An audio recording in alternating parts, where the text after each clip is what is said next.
ST atrocity కేసులను త్వరితగతిన పరిష్కరించి బాధితులకు సత్వర న్యాయం అందేలా చర్యలు చేపట్టాలని జిల్లా కలెక్టర్ రాహుల్ రాజ్ అధికారులను ఆదేశించారు.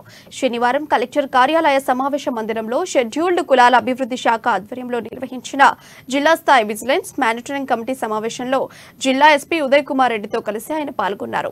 జిల్లాలో ఎస్సీ ఎస్టీ అట్రాసిటీ కేసుల పరిష్కారానికి ప్రత్యేక చర్యలు చేపట్టాలని అన్నారు. 2023 సంవత్సరంలో 47 కేసులకు గాను 17 కేసులు పెండింగ్ ట్రయల్లో 25 కేసులు విచారణలో ఉన్నాయని 5 కేసులు పూర్తయ్యాయని తెలిపారు. ఇప్పటి వరకు 24,12,500 రూపాయలు ఉపశమనం క్రింద బాధితులకు పరిహారం అందించడం జరిగిందని తెలిపారు. కేసుల పరిష్కారానికి బాధితులకు పరిహారం అందేలా అధికారులు సమన్వయంతో చర్యలు తీసుకోవాలని సూచించారు. పెండింగ్ కేసులను పరిష్కారానికి తీసుకుంటున్న చర్యలు, బాధితులకు అందిస్తున్న న్యాయ సేవలు, పరిహారంపై నివేదికను అందజేయాలని సంబంధిత శాఖల అధికారులను ఆదేశించారు. జిల్లాలో ఇప్పటివరకు నమోదైన ఎస్సీ ఎస్టీ అట్రాసిటీ కేసులు, బాధితులకు నష్టపరిహారం చెల్లింపులు తదితర అంశాలపై వివరంగా సమీక్షించారు.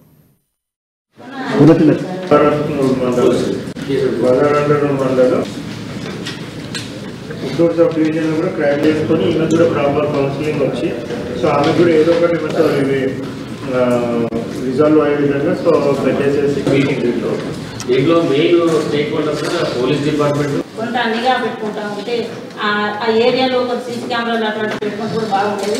అయినా నేను అక్కడ ఆ అడవిలో పోయి చూసాను, అక్కడ సీసీ కెమెరాస్ ఉన్నా కానీ వాళ్ళ కొట్టేసిందట. ఆ ఫారెస్ట్ వాళ్ళ కోసం పెట్టుకుంటే ఈ కెట్టలు స్మైలింగ్ వాళ్ళేమో అంత దోషం చేసి అంత లేకపోవడంతో దొరకలేదు. మళ్ళీ ఇప్పుడు సార్ చెప్తున్నారు అక్కడ మా కమ్యూనిటీ వాళ్ళే చేసిందని నేను అనుకున్నా. మీరు ఆ రోజు మీటింగ్కి వెళ్తున్నారంటే మీ దగ్గర వాళ్ళు ఎవరైనా దీని మీద డౌట్ ఉందా అంటే వాళ్ళు చెప్పట్లేదు, భయపడుతున్నారు. ఆ ఎస్పీ గారు వెళ్ళారు, తర్వాత రోజు నేను వెళ్ళాను అక్కడ, అయినా వాళ్ళు చెప్తలేరు. అటువంటి సందర్భాలు కూడా ఉన్నాయి. కాబట్టి కొంత మహిళలకు